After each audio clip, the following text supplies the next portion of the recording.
สบายดีท่านผู้ชมที่เคารพต่อไปสนับรับชมข่าวจากสถานีโทรภาพแขวงเซกงหัวหน้าคณะโฆษณาอบรมศูนย์กลางภาคเน้นให้คณะโฆษณาอบรมแขวงเซกงเก็บกรรมห่างเสียงของสังคมให้ลึกซึ้ง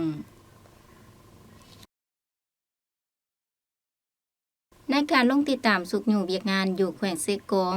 สหายหัวหน้าคณะโฆษณาอบรมศูนย์กลางภาคได้เน้นหนักให้คณะโฆษณาอบรมแขวงเซกงเอาใจใส่บางปัญหาสำคัญเพื่อเป็นการสร้างการหันเปลี่ยนใหม่ของเวียกงานโฆษณาให้ไปสู่คุณภาพใหม่พร้อมเน้นให้เก็บกรรมห่างเสียงของสังคมให้ลึกซึ้งเพื่อการเผยแพร่ศึกษาอบรมให้ท่วงทันกับสภาพการสหายคำพันธ์เผยยาวงได้มีคำเห็นย่องยอสมเสยต่อผลสำเร็จของคณะโฆษณาอบรมแขวงเซกงที่ญาติมาได้ในระยะผ่านมาถึงว่าสภาพการหลายอย่างได้พบความยุ่งยากแต่ถึงอย่างไรก็ตามเพื่อพร้อมกันปรับปรุงเวียกงานโฆษณาอบรมให้ไปสู่การหันเปลี่ยนใหม่โดยเฉพาะการปรับปรุงกงจักรปรับปรุงพละบทบาทสิทธิหน้าที่การเคลื่อนไหวคณะโฆษณาอบรมแขวงเมืองสามารถตอบสนองต่อความเป็นห้องต้องการของหน้าที่การเมืองในระยะใหม่พร้อมทั้งปรับปรุงกลไกการพัวพันเวียกงานระหว่างศูนย์กลางและท้องถิ่นให้ว่องไวทันการและกลมเกี่ยวกันซึ่งสหายได้เน้นบางปัญหาเช่นเวียกงานการเมืองแนวเขตเป็นเวียกงานสำคัญต้องได้สืบต่อสร้างแผนการเคลื่อนไหวอันหนักแน่นว่าจะลงเลิกปัญหาใดอันใดแม่นอันอ่อนซึ่งก่อนอื่นหมดแม่นการเก็บกรรมห่างเสียงของสังคมให้ลึกซึ้งเพื่อเอามาค้นคว้าวิจัยแจกแยกปัญหา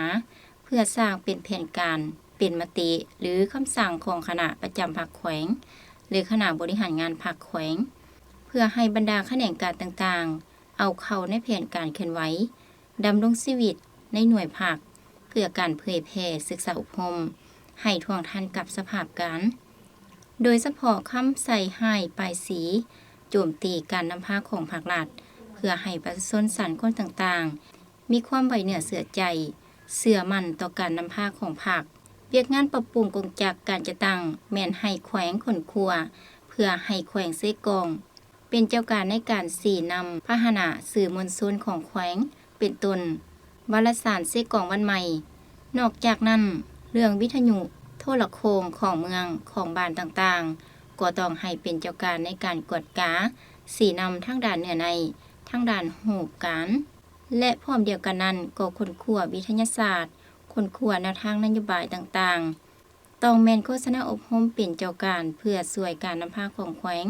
ในการค้นคว้าปรึกษาหารือปัญหาต่างๆก็คือปัญหาในการปรับปรุงการจัดตั้ง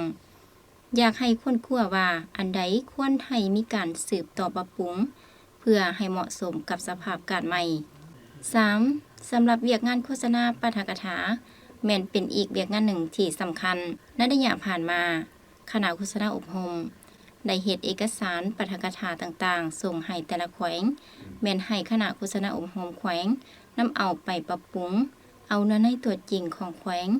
ในปัญหาต่างๆเข้าในเอกสารปาฐกถาเพื่อเฮ็ดให้มีเนื้อในลึกซึ้งเห็นได้ตัวจริง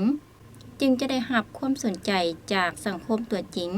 ซึ่งก่อนอื่นหมดต้องได้สร้างพนักงานผู้ขีดเขียนปรับปรุงเอกสารต่างๆของเวียกงานโฆษณา 4. เวียกงานอบรมเมืองและแขวงต้องได้สมทบกันกับคณะโฆษณาอบรมเพื่อสร้างแผนต่างๆโดยเฉพาะการจัดฝึกอบรมพนักงาน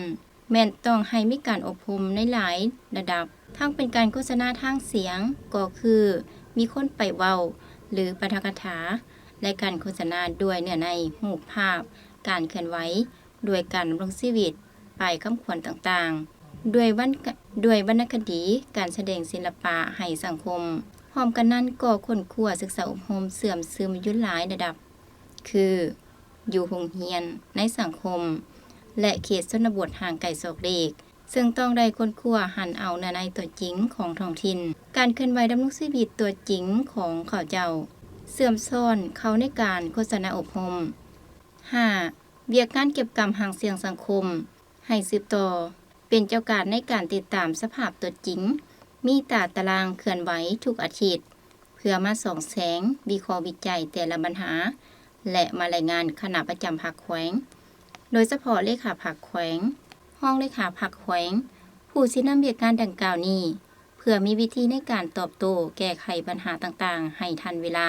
พร้อมเดียวกันนั้นเวียกงานข้อมูลข่าวสารก็ต้องปรับปรุงให้ไปสู่คุณภาพใหม่เทื่อละก้าว